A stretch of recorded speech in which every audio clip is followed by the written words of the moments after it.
Good morning students, फिर वही नई उमंग और उत्साह के साथ 9th क्लास ज्योमेट्री का चैप्टर 6 एरिया क्षेत्रफल चल रहा है। क्षेत्रफल का थ्योरम 2 बता दिए हैं, उसका 3 कैलोरी है।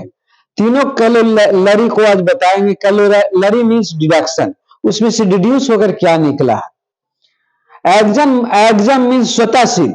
आपको जो समझ में नहीं आता उस वर्ड को समझना बहुत जरूरी है। यदि वर्ड को आप सही ढंग से समझते हैं, कुछ स्वयं सिद्धियां होती है और कुछ डिड्यूस करके निकालता है। थ्योरम और डिडक्शन और कैलोरी, सिर्फ थ्योरम को अंकबद्ध कर दिया गया कि थ्योरम 1, थ्योरम 2, थ्योरम 3, लेकिन कैलोरी है और डिडक्शन उसी में से डिड्यूस करके निकलता है, उसको कैलोरी या डिडक्शन बोलते हैं। आज कैलोरी या डिडक्शन इसको बोलिए। आज 1, 2, 3 3 कैलोरी होगा।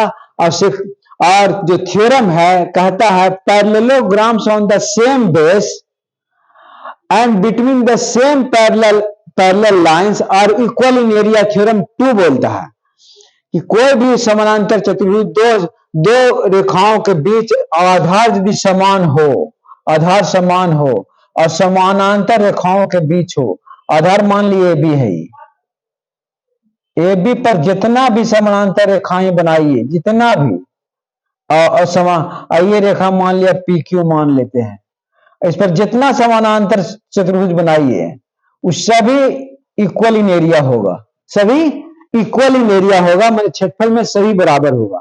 ये थ्योरम 2 कहता है। उसी से कैलोरी जो 3 को निकलता है उसी को हम आज बताने जा रहे हैं। पहला कैलोरी नंबर 1 थ्योरम 2 का, a parallelogram and rectangle on the same base and between the same parallel और इक्वल इन एरिया। तो हम तो जानते हैं rectangle is also a parallelogram. तो रेक्टेंगल जब पैरेललोग्राम है तो थ्योरम 2 से ये प्रूफ हो जाता है। बस खाली यहाँ थ्योरम 2 लिख देना है कि we know that rectangle is also a, we know that a rectangle is also a parallelogram. Rectangle एक आयत, एक समानांतर चतुर्भुज होता है। और चूंकि थ्योरम 2 कहता है पैरेललोग्राम्स, ये कितना भी पैरेललोग्राम्स, कितना भी समानांतर चतुर्भुज हो और एक ही आधार, सेम आधार और एक ही समानांतर रेखाओं के बीच हो तो वो सभी क्षेत्रफल में बराबर होते हैं। तो चूंकि a parallelogram and rectangle on the same base and between the same parallel और इक्वल इन एरिया, तो इक्वल इन एरिया हो ही जाएगा। ये एक आयत है और एक पैरेललोग्राम है, तो दोनों तो अब थ्योरम 2 से हो गया प्रूफ ही, थ्योरम 2 से प्रूफ हो गया, क्योंकि rectangle is also a parallelogram. तो पैरेललोग्राम दोनों सेम आधार और एक ही समानांतर रेखाओं के बीच स्थित है, इसलिए हर हालत में पैरेलल इक्वल इन एरिया होगा, क्षेत्रफल में बराबर होगा। ये पहला प्रूफ हो गया। अब दूसरा प्रूफ करने की आवश्यकता है। थ्योरम 2 से हो गया प्रूफ। और एरिया इक्वल टू पैरेललोग्राम का area of parallelogram base into height होता है। पैरेललोग्राम का एरिया का जो बेस इनटू हाइट होता है। तो इसको जो सेकंड प्रूव करना है, ये है कैलोरी है, इसको प्रूव करके दिखाना। तो given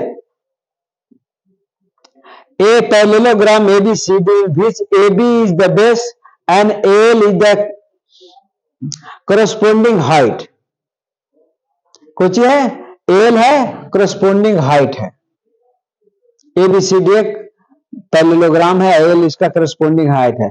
To prove the area of ABCD, to prove the ABCD को प्रूव करना है। ABCD is equal to AB into L, यानी बेस इंटू ऊंचाई होगा। ये प्रूव करना, हम कुछ करना है, ये प्रूव करना है।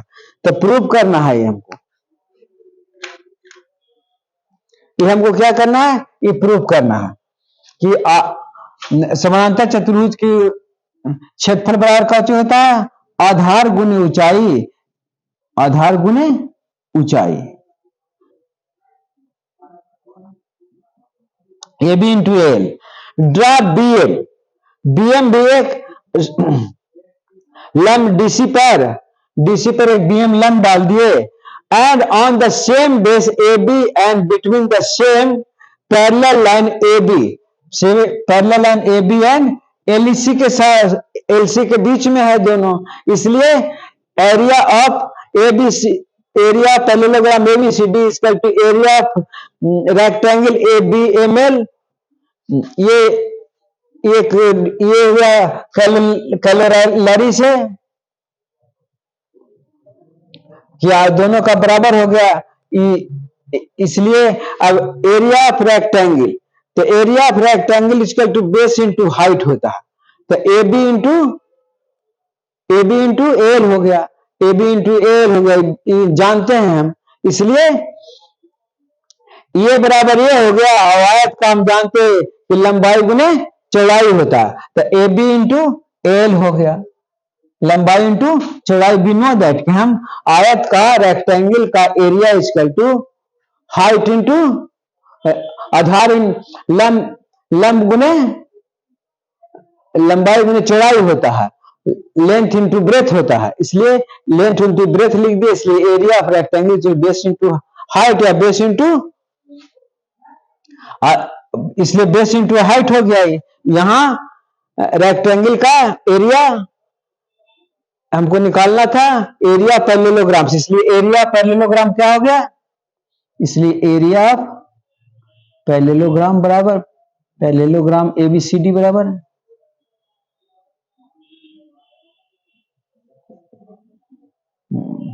बेस इंटू हाइट हो गया, ये प्रूफ हो गया। इस प्रकार प्रूफ हो गया कि पैरेललोग्राम का, हम तो जानते थे कि आयत का लंबाई गुने चौड़ाई होता है, यहाँ पैरेललोग्राम का बेस इंटू हाइट हो गया, बेस इंटू हाइट हो गया। अब तीसरा कैलोलरी में हम लोग चलते हैं, कुछ तीसरा कैलोलरी कहता है parallelogram on the equal base between the same parallels और equal in area, just like theorem 2 है, पैरेललोग्राम्स इक्वल इन एरिया 2 है, कहता है parallelograms on the equal base between the same parallels are equal in area, ये भी कहता है parallelograms on the same base between the same parallels are equal in area. उसमें तो हम त्रिभुज ट्रायंगल्स को जब हम थ्योरम बताए तो ट्रायंगल्स को प्रूव करके बताए, लेकिन अब चूंकि वो तो अब उससे डिड्यूस करेंगे, डिडक्शन टाइप का ये कैलोलरी डिड्यूस करके निकालेंगे उसमें, तो given to parallelogram ABCD and PQ are with the equal base AB and PQ and between the same parallel lines AQ and DR के बीच में है, दो खींच लिए हैं। टू प्रूव करना है कि पैरेललोग्राम ABCD ये वाला पैरेललोग्राम होगा PQR का एक ही बेस, दोनों का AB बराबर PQ दिया हुआ है, तब ना होगा, दोनों का आधार एक है, तब अब हमको प्रूव करना है कि ABCD area ABCD equal to area parallelogram PQR। Draw L लंब DR पर, एल लंब डाल देते हैं DR पर और इधर PM लंब डाल देते हैं DR पर, तो AB समानांतर DL और एल लंब DR पर और PM लंब DR पर, इसलिए चूंकि दोनों समांतर रेखाओं के बीच जितना लंबाई खींचा जाएगा सही बराबर होता है, इक्वल होता है, इसलिए एल बराबर PM होगा, क्योंकि एक ही समानांतर रेखा के बीच है, कुछ एक ही समानांतर AB और DL के बीच ऊंचाई सभी जगह बराबर होता है, इसलिए एल अब ये अब parallelogram area parallelogram ABCD equal to आधार इंटू ऊंचाई हो गया। अब आधार चूंकि दोनों का बराबर है, AB बराबर PQ है, एल बराबर PM है, इसलिए पैरेललोग्राम PQRS हो गया, इसलिए दोनों का एरिया बराबर हो गया।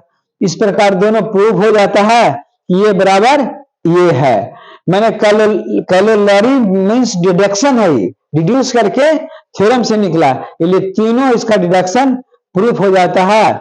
आपको यदि समझ में आया है, हम फिर से बढ़िया ढंग से समझा दिए हैं कि जितना भी पैरेलल एक ही बेस यदि हो कहीं पे रहे और एक ही समानांतर रेखा के बीच जितना भी समानांतर है चतुर्भुज खींचा जाए सभी का इक्वल इन एरिया होगा, क्षेत्रफल बराबर होगा। हर हालत में क्षेत्रफल बराबर होता है, याद रखिएगा। क्योंकि यह अच्छा डिडक्शन और थ्योरम ये एक्सम बन जाता है, स्वयं सिद्धियां बन जाती है जब एकदम उसको मान लिया जाता है कि बार बार ऐसा ही होता है, इसलिए उसको मान लिया जाता है। इसलिए वह जस्ट लाइक जिस प्रकार कानून में कस्टम होता है उसी प्रकार एक्सम होता है, इसमें बड़ी पहले से मानल गया यही ठीक है। इसलिए वो एग्जाम था, हम थ्योरम बताते हैं, थ्योरम को प्रूव करके बताया जाता है, एक दूसरे थ्योरम का सहारा लेकर प्रूव किया जाता है और या कलोलरी या रिडक्शन को थ्योरम से डिड्यूस करके निकाला जाता है। ये बात आप ध्यान देकर रखिएगा कि कलोलरी क्या है, रिडक्शन क्या है, एग्जाम क्या है, थ्योरम क्या है। चार चीजें हैं, चारों में कंफ्यूजन नहीं होना चाहिए। यदि आपको कंफ्यूजन है तो बार बार माइंड सेटअप नहीं करेगा। आपको सबसे मजबूत है एग्जाम, उसके बाद थ्योरम है, उसके बाद कलोलरी है, उसके बाद डिडक्शन है। डिडक्शन और कलोलरी दोनों सेम कैटेगरी का है, इसलिए हमको तो नहीं लगता अगले दिन तीसरा थ्योरम होगा इसका। और दूसरा का तीनों कलोलरी बताए हैं और तीनों कलोलरी के आराम से समझा दिए हैं, लिख लिए हैं, लिखा दिए हैं और आराम से इसको समझिएगा। धन्यवाद धन्यवाद धन्यवाद।